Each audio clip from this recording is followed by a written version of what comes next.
స్వామి, ఎలా ఉన్నారు ఊళ్ళో అందరూ? అందరూ బాగున్నారమ్మా. కోతలు కొయ్యలేదేంటి? ఊళ్ళో కూల్ రేట్ల కోసం గొడవ నడుస్తూనే ఉందమ్మా. అడిగినంత ఇవ్వాల్సిందేనని కూలీలు, నచ్చినంత ఇస్తామని రైతులు. ఎవరు రేటు తేగట్లేదమ్మా. ఈ ఇష్యూలో అన్నలు ఇన్వాల్వ్ అయ్యారా? వాళ్ళు వెనక లేకుంటే ఈ కూలి చేసుకునే వాళ్ళకి ఎక్కడి నుంచి వచ్చినాయి అమ్మా ఎన్ని గుండ్లు? ఇచ్చింది పుచ్చుకుంటమే తప్ప ఏనాడన్నా ఇంత కావాలని అడిగారు వీళ్ళు. పోనీలే, ఇన్నాళ్ళకైనా వాళ్ళకేం కావాలో నోరు తెరిచి అడగగలుగుతున్నారు. సంతోషమేగా. తీసుకుని మీదటైనా జాగ్రత్తగా ఉంటుంది.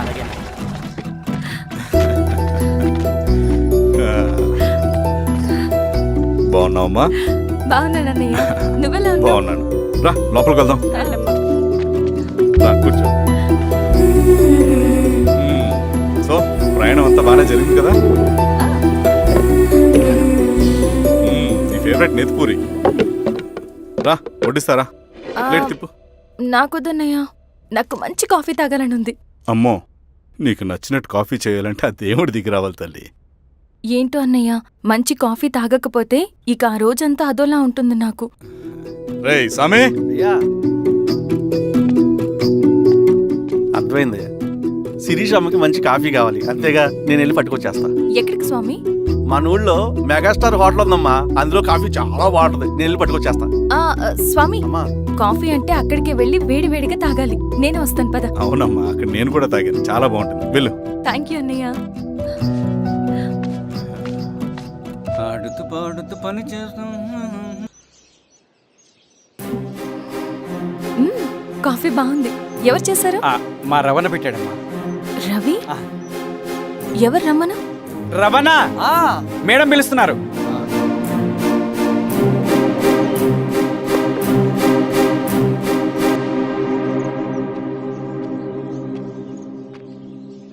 ఇతనే రవణ.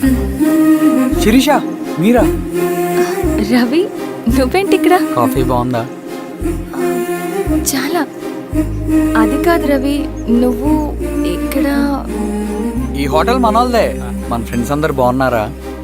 చాలా బాగున్నారు. అవును, మీరేంటి ఇక్కడ?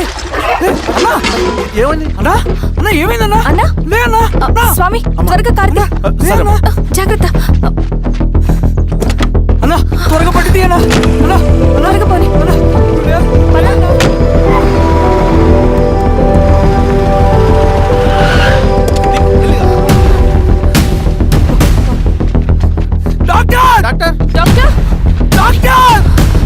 ఏమైంది డాక్టర్? త్వరగా చూడండి డాక్టర్. లోపల తీసుకురండి.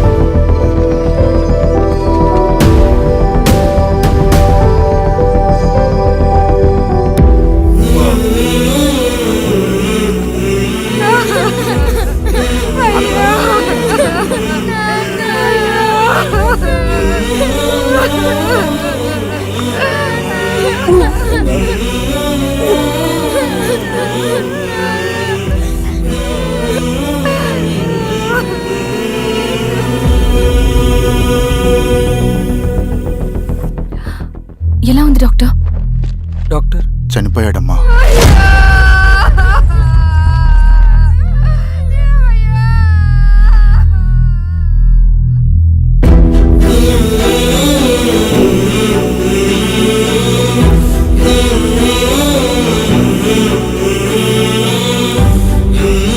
ఆ పేపర్స్ ఏంటి రవి? అతని భూమికి సంబంధించిన పేపర్స్. ఒక సంవత్సరం నుంచి ఈ పేపర్స్ పట్టుకుని ప్రతిరోజు ఎంఆర్ ఆఫీస్ చుట్టూ తిరిగేవాడు. భూమిని తాకట్టు పెట్టి అప్పు తీసుకున్న పాపానికి టైంకి వడ్డీ కట్టలేదని అప్పిచ్చిన ఆ దొర ఎంఆర్ఓ ఆఫీస్లో లంచం ఇచ్చి భూమిని తన పేరు మీద రాయించుకున్నాడు.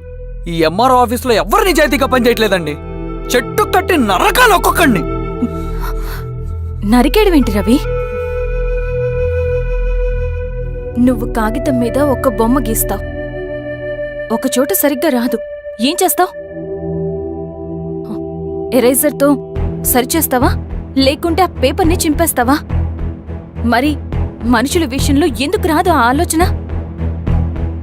తప్పు చేసిన ప్రతి ఒక్కరిని నరుక్కుంటూ పోతే చివరికి మిగిలేది మనుషులు కాదు, శవాలు.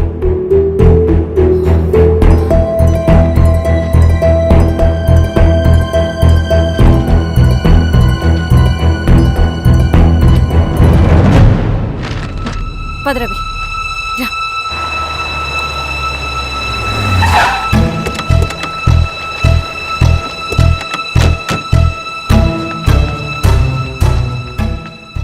పానుకోటి నర్సయ్య ల్యాండ్ ఎవరు చూస్తున్నారు? మీరెవరు? ఇదిగోండి అప్లికేషన్. ఇది డిస్ప్యూట్ ల్యాండ్, ఎవడేం చేయలేడు. నీ నిర్లక్ష్యం, నీ లెక్కలేనితనం వల్ల ఒక నిండు ప్రాణం పోయింది. ఒక కుటుంబమే రోడ్డు మీద పడింది తెలుసా? ఏంటమ్మా గొడవ?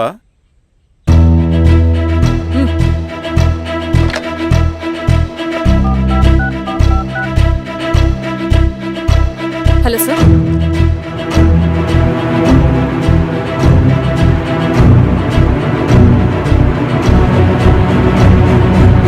Okay sir.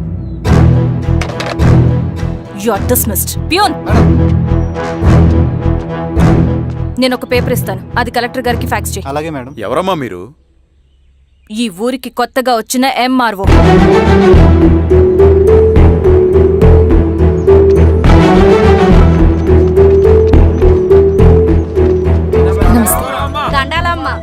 మీ పరిస్థితులు నాకు తెలుసు. పని చేస్తేనే మీకు పూట గడుస్తుంది. పనులు మానుకుని మీరు ఈ ఆఫీస్ చుట్టూ తిరగాల్సిన అవసరం లేదు. మరి ఎట్టాగమ్మా? నేనే మీ ఊరొస్తాను. ఆ రోజు అరగంట వీలు చూసుకుంటే చాలు, మీ పని పూర్తయిపోతుంది. దండాలమ్మా.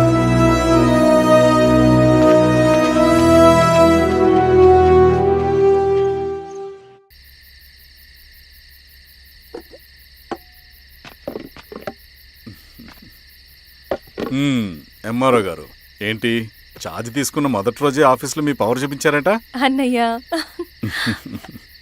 నువ్వు సస్పెండ్ చేసిన వ్యక్తి నా దగ్గరికి వచ్చాడమ్మా. పాపం కన్నీళ్లు పెట్టుకున్నాడు.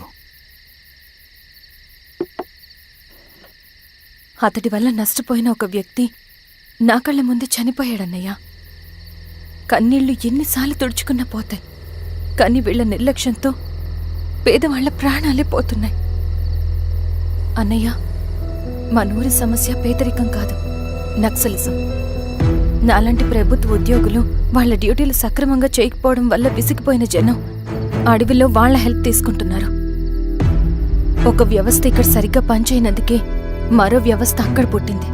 అందుకే నా పన్నం చేయనివ్వండి. స్నానం చేసి రండి, భోజనం చేద్దాం.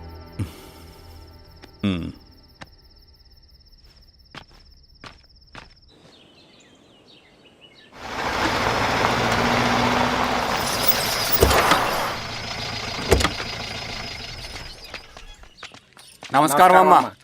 నమస్తే. ఇలా రండి.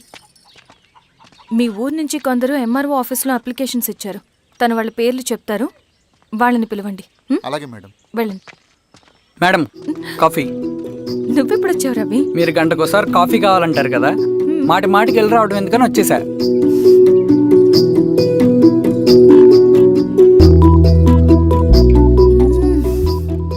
రవి, ఈ కాఫీ కోసమైనా నిన్ను పెళ్లి చేసుకోవచ్చు.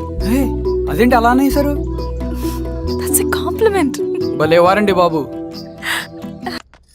నమస్కారం. రండి రండి. ఎంఆర్ఓ శిరీషారెడ్డి గారు. శిరీష రెడ్డా? శిరీష అనే పిలవచ్చుగా. అమ్మమ్మ, పులికి పంచాలాగా సింహానికి చూలాగా అది మన ఐడెంటిటీ, అది అట్లాగే ఉండాలి. సరే బాబాయ్, నేను ఫ్రెష్ అయ్యేస్తాను, మీరు కానివ్వండి. అయినా ఈ కాలం చదువుకున్న ఆడపిల్లలతో మాట్లాడటం చాలా కష్టం. చుట్టుపక్కల శిరీష్ కొన్న ఇమేజ్ మనకి చాలా మంచి అయింది ఈశ్వరా. నేను అడగకముందే పార్టీ హైకమాండ్ సర్వే చేయించి నీకే ఫేవర్గా ఉండడం వల్ల టికెట్ ఇచ్చింది.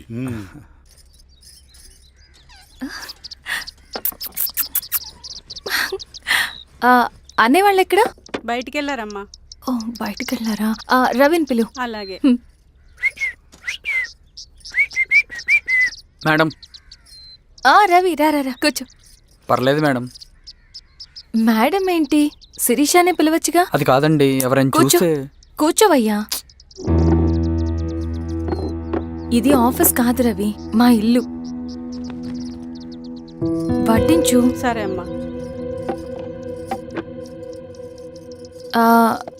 రవి, అడవిలో నక్సల్స్ ఎక్కడుంటారో తెలుసా నీకు? ఏంటి శిరీష? అడవిలో నక్సల్స్ ఎక్కడుంటారో తెలుసా నీకు? ఎందుకు శిరీష గారు? తెలుసా తెలీదా? నాకెలా తెలుస్తుందండి?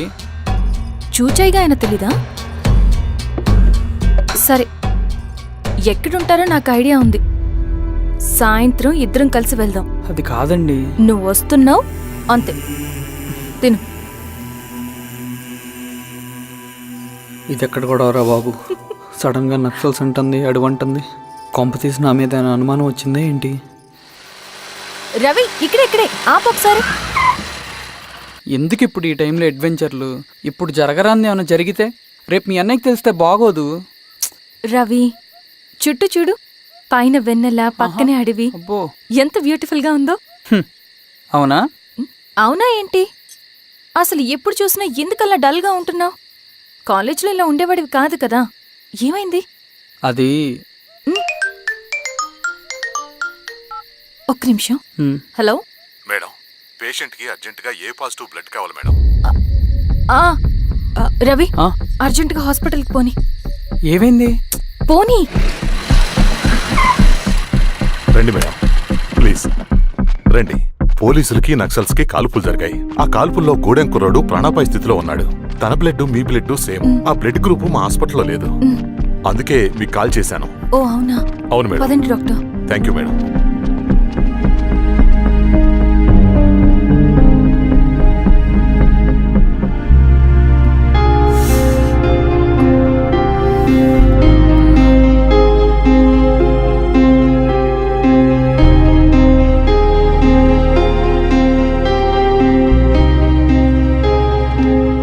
Thank you madam. పర్లేదు డాక్టర్. ఇప్పుడు అతనికి ఎలా ఉంది? తను స్పృహలో లేడు మేడం. రవి, నీ దగ్గర మనీ ఉందా? ఉన్నాయి. ఇవ్వు. ఇది అతనికి అందించండి. ఓకే. జాగ్రత్తగా చూసుకోండి. అలాగే మేడం. అమ్మా, భోజనం తీసుకురమ్మంటారా? నాకేమొద్దు. భోంచేయకపోతే ఆరోగ్యం పాడవుతుంది శిరీష. నువ్వు వెళ్ళి తీసురా అమ్మా. సరే. రవి, నాకు ఒక మంచి కాఫీ చేసిస్తావా? తలనొప్పిగా ఉంది. చేసిస్తా కానీ తర్వాత నువ్వు భోంచేయాలి.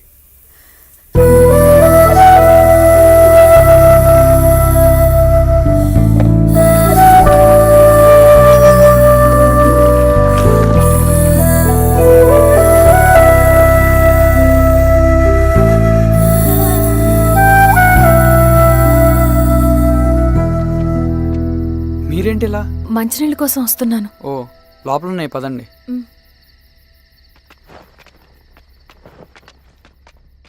ఇదిగోండి మంచినీళ్ళు.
సార్ ఏమైంది సార్? సార్ ఏమైంది సార్? సార్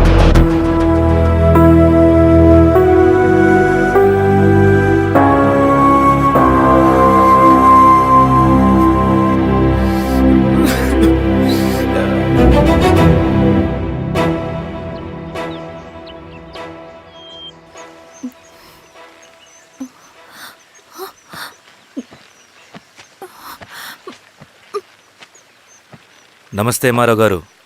మా అడవిలో మర్యాదలు ఇలాగే ఉంటాయి. షాక్ అవ్వాల్సిన అవసరం లేదు. జెడ్పీటీసీ ఎలక్షన్ జరగటం మాకు ఇష్టం లేదు. అవి ఆగాలంటే 2 దారులున్నాయి. ఒకటి మీరు విత్డ్రా చేసుకోవాలి, లేదా మీరు చనిపోవాలి.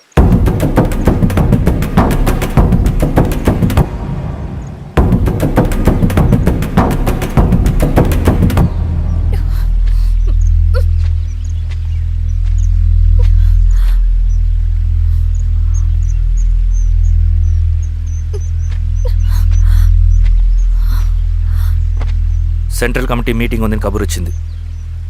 మేము వచ్చేలోపు ఎలక్షన్స్ ఆగిపోయే న్యూస్ రావాలి.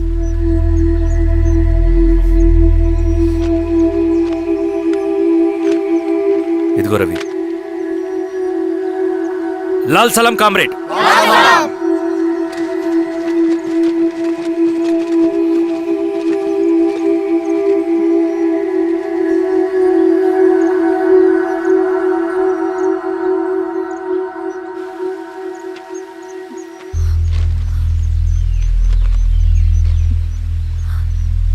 ప్రపంచంలో గొప్పవాళ్ళ చావులన్నీ నమ్మక ద్రోహంతోనే జరుగుతాయని నిరూపించావు రవి.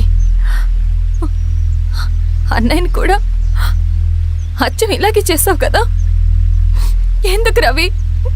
ఏం జరిగింది? అన్నీ బాగుంటే దేశం తరపున బ్యాడ్మింటన్ ఆడేవాడిని.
అరే అభి, లేవరా, లే. Congratulation. Thank you sir. Ravi, congratulations.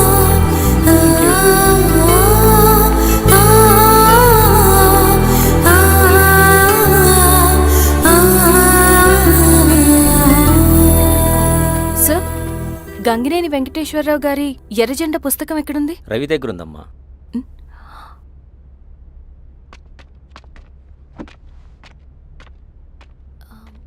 Ravi, మీకు ఈ బుక్స్ అంటే ఇష్టమా? అవును, నీకు కూడానా? నేను ఇప్పుడిప్పుడే చదువుతున్నా. సైలెన్స్. క్యాంటీన్కి వెళ్ళి మాట్లాడుకుందామా? ఓకే. అక్క కాఫీ. థ్యాంక్ యూ రచన. పర్లేదక్క. అయ్యో, కాఫీ అస్సలు బాగాలేదు. 1 minute ఇప్పుడే వస్తా. ఎక్కడికి? ఇక్కడికే వచ్చేస్తా. 1 minute అండి.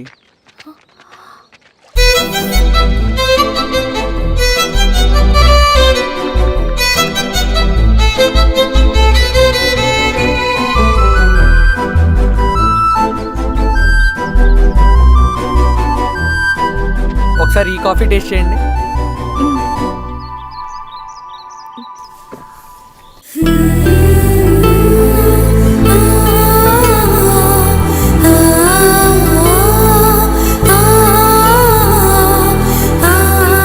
చాలా బాగుంది. థ్యాంక్ యూ అండి.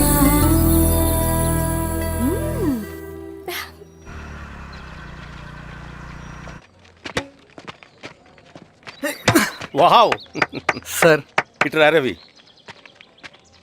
Congratulations Ravi. Sir, state badminton training కి సెలెక్ట్ అయ్యావు నువ్వు. Sir thank you sir. Carrier. నువ్వేమో ఇక్కడ కూర్చొని ఆడుకుంటున్నావు, వాడేమో state level training select అయ్యాడ్రా.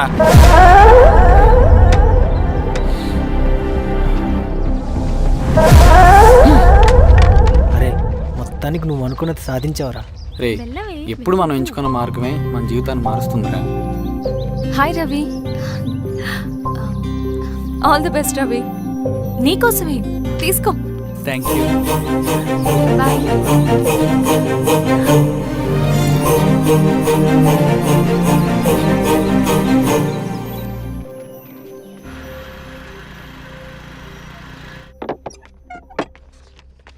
Sir రమ్మన్నారంట. ఎందుకు ఇలా చేసావు రవి నువ్వు? ఏవేంటి సార్, నేనేం చేశాను? ఇదేమిటో చూడు. Question paper sir. అవును, రేపు జరగబోయే టర్మ్ ఎగ్జామ్ పేపర్. నువ్వు లీక్ చేసిన పేపర్. సార్ అసలు నువ్వు ఇలా చేస్తావనుకోలేదు. సార్ నేను క్వశ్చన్ పేపర్ లీక్ చేయట్లేండి సార్. నేనంతా చదువుకుంటూ రూమ్ లోనే ఉన్నాను సార్. నన్ను నమ్మండి సార్. ఈ జెర్సీ నీదే కదా? సార్ అది నాదే, కానీ దీనికి నాకేం సంబంధం లేదు సార్. నన్ను నమ్మండి సార్. మల్లయ్య, సార్ నిన్న రాత్రి ఏం జరిగింది?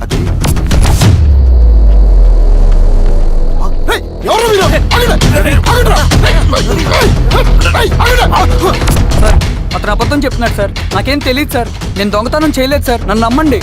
ఐఎమ్ వెరీ సారీ రవి, నేనేం చేయలేను. తప్పు నువ్వే చేసావని అన్ని నీ వైపే ఉన్నాయి. నిన్ను రెస్టికేట్ చేయడం తప్ప నాకు వేరే ఆప్షన్ లేదు. సార్ అంత పని చేయమాకండి సార్. నా లైఫ్ పోతుంది సార్. ఇండియా తరపున బ్యాడ్మింటన్ ఆడాలన్నది నా డ్రీమ్ సార్. నన్ను నమ్మండి సార్. సార్ సార్ సార్ నాకేం తెలియదు సార్. నన్ను నమ్మండి సార్. సార్ నాకేం తెలియదు సార్. నిజంగా నాకేం తెలియదు సార్. సార్ నన్ను నమ్మండి సార్. సార్ నేనేం తప్పు ఏదైనా ఉంటే చేయలేదు సార్. స్టేషన్లో చెప్పుకో. నాకేం సంబంధం లేదు సార్. నన్ను వదిలేయండి సార్. సార్ నన్ను వదిలేయండి సార్. కాలేజ్ తరఫున స్టేట్కి వెళ్ళి ఆడదాం అనుకున్నాను. నా కొడుకు తాళం అక్కడే ఉంది కదా.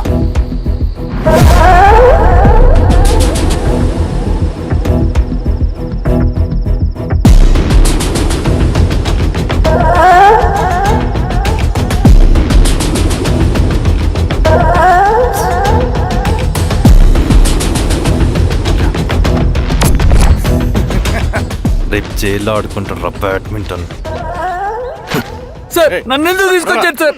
నాకేం తెలియదు సార్. సార్, ఈడే సార్ పేపర్ లీక్ చేసింది. నేను చేయలేదు సార్. అవును సార్. నిజంగా పక్కన నేను కూర్చోబెట్టండి. చేయలేదు సార్. సార్ నిజం సార్. సార్ రేయ్, నీ తరపున ఎవరు లేరా? వచ్చి ఫోన్ చేసుకో త్వరగా.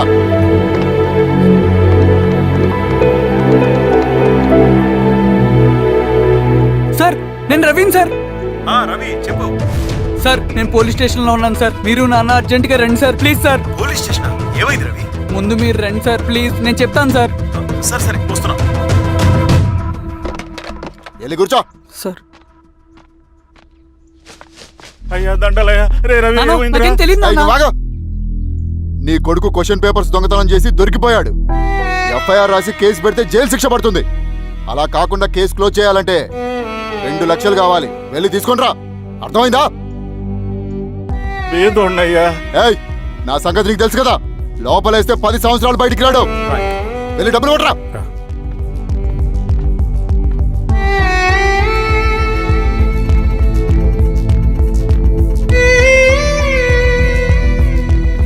దండలయ్యా. ఇదిగోనయ్యా 2 లక్షలు.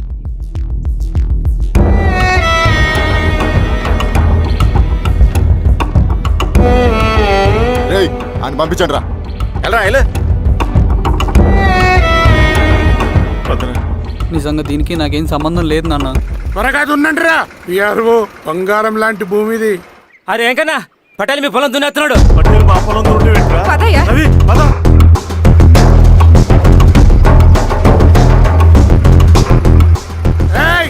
కానీ ఏంట్రా? అయ్యా పటేల్ అయ్యా. మా పొలంలో మీరు దున్నుతున్నారండి. నా పొలంలో నేను దున్నకుంటే వాడు దున్నుతాడారా? అన్యాయం అయ్యా. ఏంద్రా అన్యాయము? పొలం అమ్మినావు కదా, కొనుక్కున్న పొలంలో దున్నుతుంటే అన్యాయం అంటారేంట్రా? విఆర్ఓ ఆ పేపర్ని చూడరా,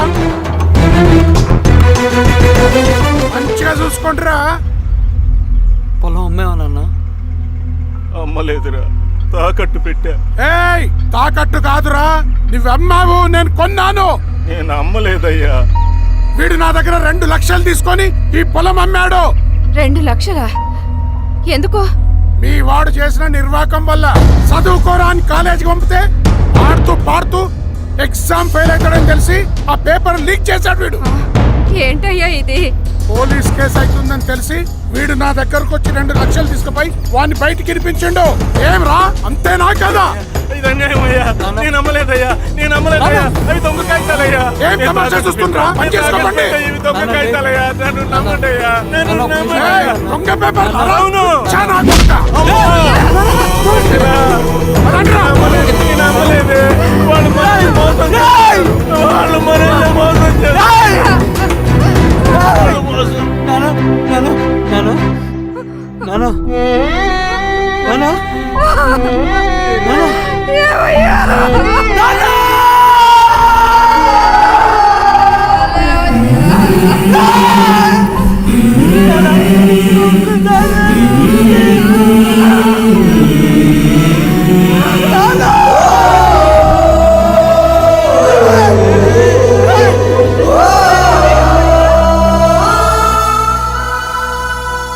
నాన్న చనిపోయిన తర్వాత మా భూమి కోసం వెళ్ళి పై అధికారులను కలిశాను, కానీ వాళ్ళు కూడా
ఈ వార్త అన్ని పేపర్లో రావాలి. ఈ లెటర్ బాధితుడికి అందించండి. లాల్ సలాం. లాల్ సలాం.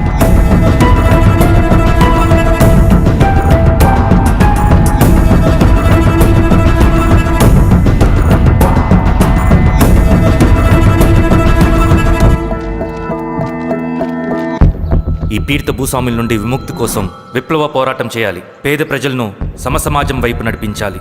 దళం నిన్ను ఆహ్వానిస్తుంది. రా, జనం కోసం పోరాటం చేద్దాం. లాల్ సలాం.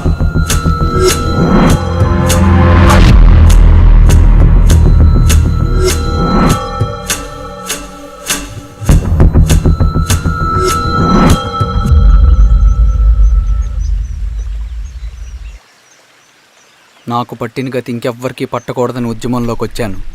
ఇన్ఫార్మర్గా చేరాను. దానికోసం ఎంతమందినైనా చంపుతాం, చేస్తాం.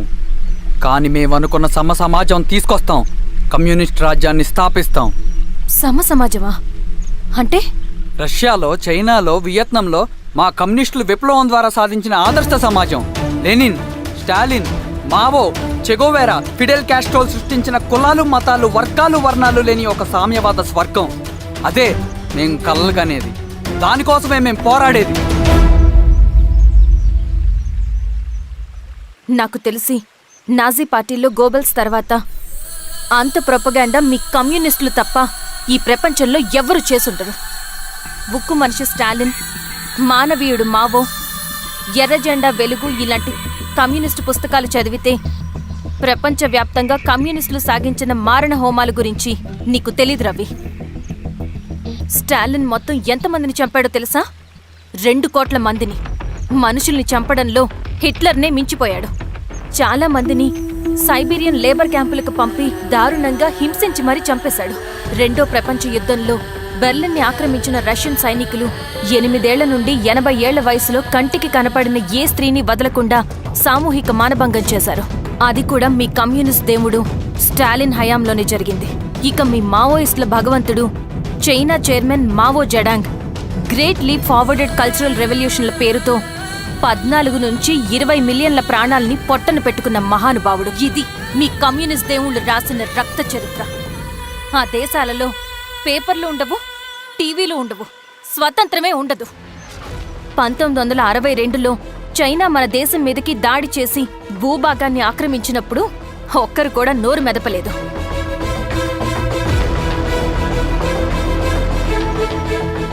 కమ్యూనిస్టుల మానసపుత్రులైన మీ నక్సలైట్లు ఏమైనా తక్కువ తిన్నారా? పశ్చిమ బెంగాల్లోని నక్సల్బరి అనే గ్రామంలో 1965లో జోతేదార్ల దౌర్జన్యానికి వ్యతిరేకంగా పుట్టిందే మీ ఉద్యమం. A for arms, B for Bengal, C for Charu Majumdar. చారు మజుందార్ చెప్పిన స్టేట్మెంట్ గుర్తుందా? వర్గశత్రువుని ఖతం చేసి వాడి నెత్తుట్లో చేతులు ముంచని వాడు విప్లవకారుడు ఎలా అవుతాడు? అక్కడి నుంచి మొదలైంది మీ నక్సల్స్ హింసాకాండ. 1965 నుంచి ఇప్పటిదాకా 1,00,000 మందిని ఉద్యమం పేరుతో చంపేశారు. కేఎస్ వ్యాస్, పరదేశీ నాయుడు, ఉమేష్ చంద్ర, శ్రీపాదరావు, దుగ్గిరాల వెంకట్రావు, హైగ్రీవాచారి, బుడ్డా వెంగల్ రెడ్డి, ఇలా చెప్పుకుంటూ పోతే ఎంతో మంది మీ చేతుల్లో చంపబడ్డారు.